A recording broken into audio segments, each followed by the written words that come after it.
Hey guys, it's Justin and Joe with Tuning Tuesday episode 23, I believe. And today's topics are going to be some recent events that are coming up, some Nitrous, and maybe a little bit of Gen 3 TDS talk. Trade-in stuff and a little bit of Terminator stuff, yeah. All of it. Joe, you're kind of hot and sweaty. What's been going on? I've been working on a Terminator swapped Fox body outside. Basically everything out of a Terminator into a Fox body. But it's a recent build, so it's got a few bugs that got to get worked out and have been getting worked out over the past 3 hours. A couple of kinks as part of the tuning process. Yep. So, you go to get your brand new ride tuned, whether you take it to a dyno shop or you do it remotely with us. Those little bugs, they often end up kind of falling out. Yep, and they end up costing us time. Yeah, so, some of that stuff's inevitable. We're here to help make sure your build comes together, and that's one of the reasons on Power Outer cars we want to see data logs. Make sure the fuel system's putting out what it needs to be to fuel the car. But what are some common things that people can do to make sure their new build is going to perform when they get it on the dyno? I'd say if it's a completely new build, like you swapped an engine out of a car into another car or something like that, step one, make sure the cooling system's burped. Okay. Make sure that your fan comes on at the proper temperature. If you're over 210 degrees and a fan hasn't come on yet, start looking at why fans haven't come on. If your car's been running for 6 minutes and it's not above 114 degrees and it started at 100 degrees, start looking to make sure the cooling system's burped. So if there's air in the cooling system, the coolant temp sensor does not actually pick up the real temperature. It does not pick up fluid temperature because it does not pick up any temperature other than ambient until the air's been heated to that temperature. Yeah. I mean, and even, you're talking about the cooling system for the engine. We see the cooling system for the intercooler fail all too often. Yeah, or when you do a build, you just hook it all up and you think, all right, cool, I'm good. No, you got to make sure that the intercooler pump's circulating fluid too. It has good circulation. Yeah, not like a lazy river type thing. You want the rapids going on in there. I actually had one on the dyno 2 weeks ago. It had a tank in the back, and it had the factory pump up front and a pump in the tank, and they were kind of pushing against each other. So we had see that symbol you're doing there. That's no a touch and tip symbol. no net cooling flow. Yeah. So we got that fixed, and the car made 900 rear row horsepower and ran 9.2s in some good weather yesterday. Yeah. But yeah, in terms of like bringing new build stuff, just make sure you have no vacuum leaks. Make sure that any connection that's connected to boost, you cannot physically pull it apart by hand.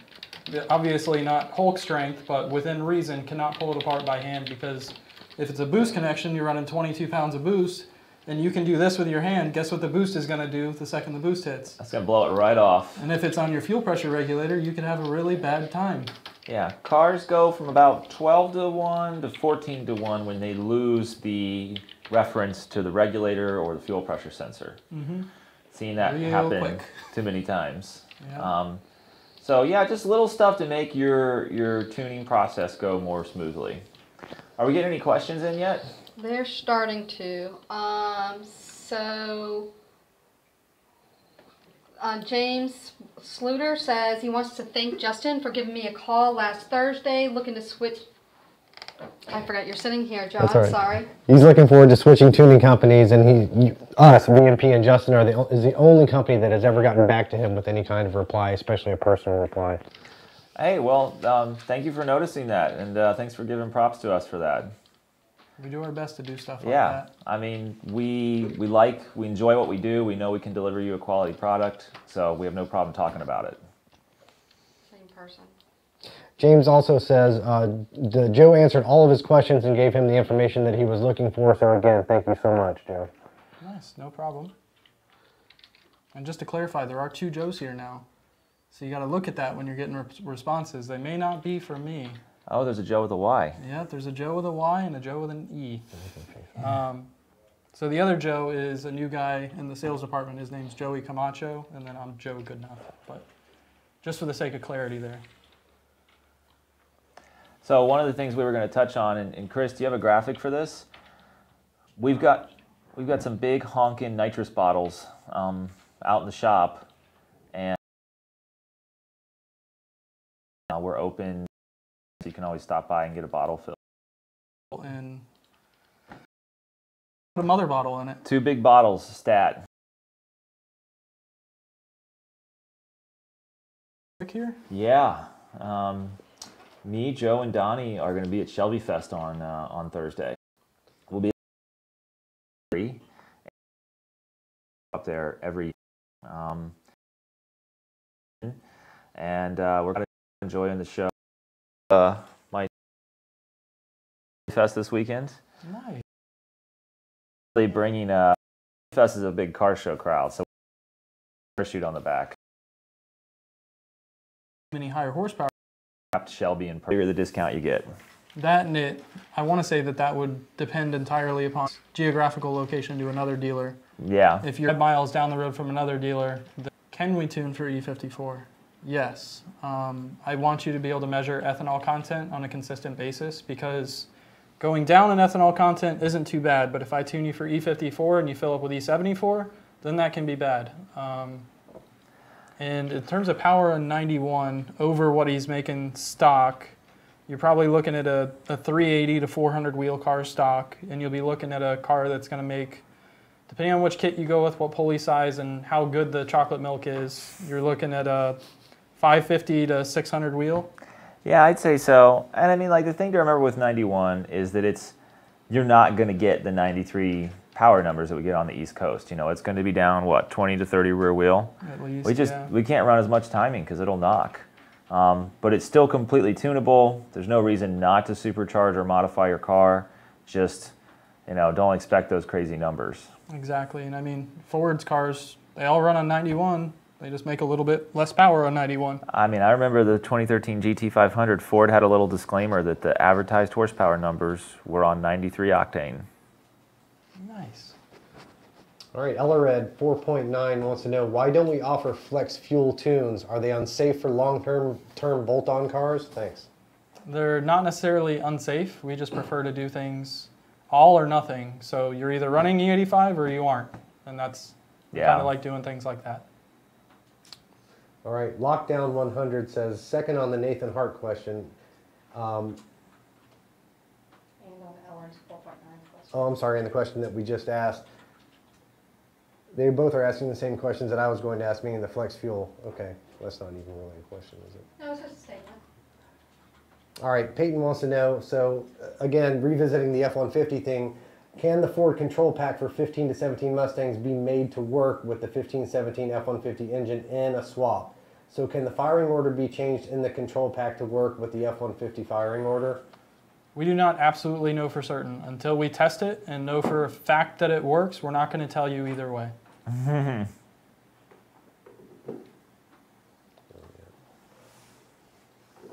All right, Daniel on Facebook wants to know, what are the best injectors for an S550 making 600 horsepower? If you're talking 600 crank, LU47. If you're talking 600 wheel and you're keeping the RPM low, still an LU47. If you're making closer to 650, 700 crank, a 56 is a good injector. I think a better injector is an ID1000 or a similar 1000cc injector. But I mean, if you're 600 crank, right at 600 wheel, and you're keeping RPMs below 7,500, Ford Racing LU47 is perfect. All right, Dorian Johnson wants to know, when is the info on the 18 Roush car being released, pre and post custom tune? Oh man, we haven't had much time to work on that. No, as Dorian may or may not know, we are swamped right now. Like, super swamped. The time for calibration stuff has mainly been for the 160, 173 development. That's something we're focusing a bit more on because that's for a currently released product. In the 2018 Roush stuff, they already have a tune out there. They already have the hardware out there. So it's like, all right, this is something where it's just to verify what data is already out there. And the development projects that we're doing in-house are more so to support our own products at the moment. Once we get a bit more caught up, we'll start dipping our fingers in other stuff again. I mean, we sell the 18 Roush kit. It's up on the website. Roush is shipping them out now for anybody that's interested in one. We do plan to custom tune it. It's just there's a lot of other priorities with the new blower launch, and the shop's really busy. race car stuff, everything. Yeah, all of it. Speaking of which, how's progress on race car? You're getting rear end stuff done and whatnot. Yes.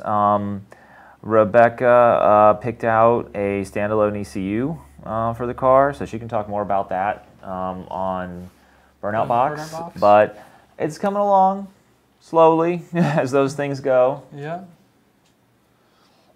All right, Randy Hardy says, great show, great info. Can't wait to get his update for his 2018 Mustang GT intake manifold for his 2017 GT. Nice. Soon. Israel Morales wants to know, if he puts a Gen 3 on his 08 GT500 and stays on 93 octane, do you recommend a PMAS 120 or 149, 56-pound injector or ID 1050s, or fuel injector clinic injectors? Well, those are a lot of questions rolled into one, Joe. I would say if you're going on 93, you're not going to be able to turn boost up too much. Stick with the PMAS 120. Use more of your available range. And then injector, I mean, basically anything that'll support the power level. Yeah, I just put the FIC 1000s in my car. I mean, it's a tough choice, though, for those, you know, the 56s.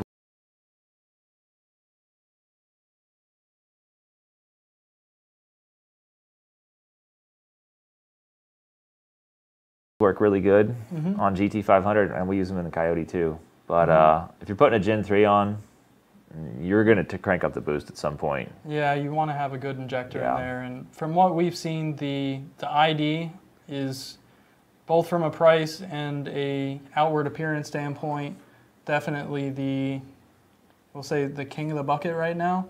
Not to say that the DW and the FIC are any less of a quality standpoint, but ID's been out there for a long time, and they do a really good job at what they do. So, I mean, injector choice, it's up to you. Do you want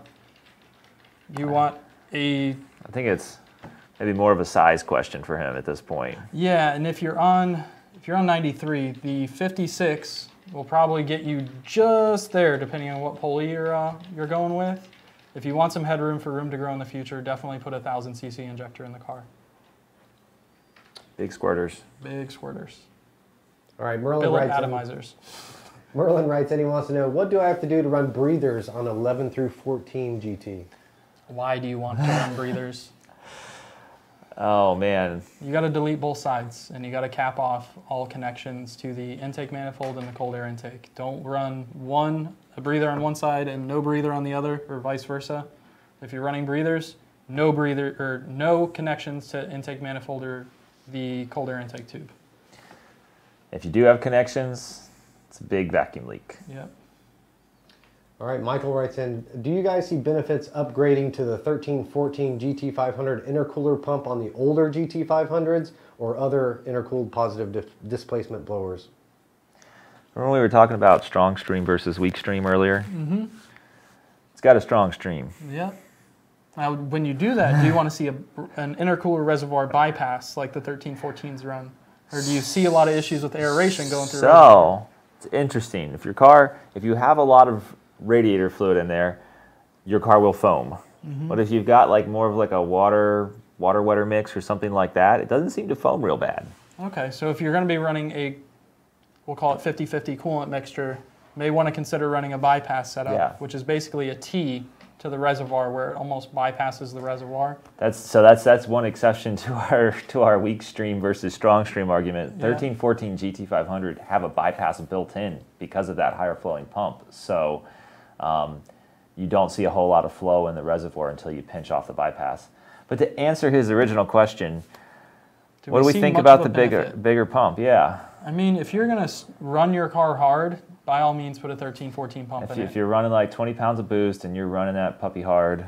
Or if you're road coursing or SCCA racing, run a 1314 pump. If you're a street guy that drives his car to car shows, to grocery store, to and from work, stuff like that, you may not see much actual benefit to running the bigger pump. Kind of a toss-up there. Yeah.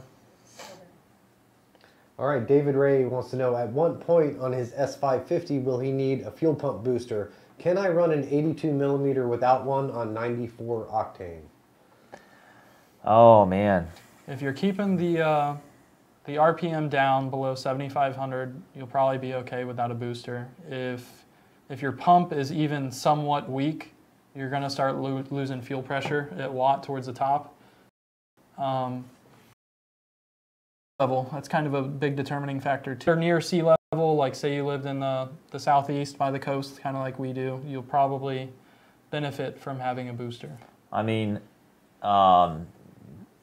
every 1,000 about an extra to make up for it. Man, Joe, at this point, the amount of horsepower.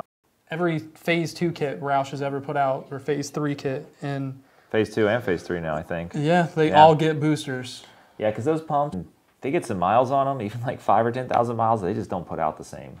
Yeah. The factory fuel pumps, I'm saying. The same gentleman that just asked that question, Mr. David Ray, just answered that he's at 600 feet. 600 feet. So yeah, I would consider getting a booster. I mean, we can keep your rev limiter low, and you can shift low and not have to worry about it. But do you really want to handicap yourself? That's not any fun, Joe. A fuel system standpoint, just get a booster. All right, King Cobra 8625. Do the FIC 1200s work good on an 0304 Cobra? Have not tested them. Haven't run those. Yep. We've done the ID1000s and the not ID1000s, the FIC 1000s, the 1600. And I think that's as big as we've tested so far from FIC. And we haven't used them on an 03 Cobra specifically yet, which isn't a big deal, but same rules apply. Don't put a bigger injector than you need on your car. Yeah, exactly. We're good on questions for now if you guys want to roll 3 news. RPM motor. 1,000cc injector like the, he was on, I believe that was an ID 1700. 27, 30 pounds that do need her. Legitimately need the bigger injector, and those cars have cams, built motor. I mean, some of that stuff will make power at 7,000 power. We'll show them a little something we're working on. Daily driver compared to a drag racing daily driver. It really depends on what the customer wants us to change from a track day daily driver to a flatter temperature. But even then, watt, part throttles, part throttle idle. So you got a all-out performance, but we don't tune crazy aggressive. Exactly. So you're going to have issues when you go out to. It's had a good life. It has 80,000 miles of partying. Yeah. Oh, what that mouth do? Since we put that used clutch in it, the transmission actually feels pretty good. Yeah, it's not as notchy as it was before. I guess that stock clutch was just a little not disengaging. Yeah. All right. We ran a 123 for a long time on Rebecca's car.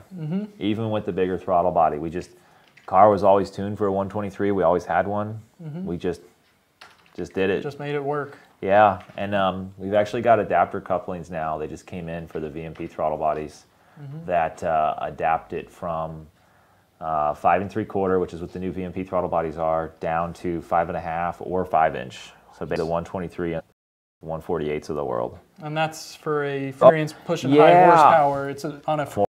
Exactly, so, compared to a Tell Slab Shack. All of this original 2011 frequency-based mat has more range. So your range goes up. Math on a so 12 pounds. All right, well maybe you want a scale that goes to 15 pounds, just so that you can accurately measure. Bigger is not always better. Bigger is not. Yeah, for drivability. And one of the other things you've got a blade. 5 volts. What should I set RAM? Cooling system problems lined out. I got no windshield.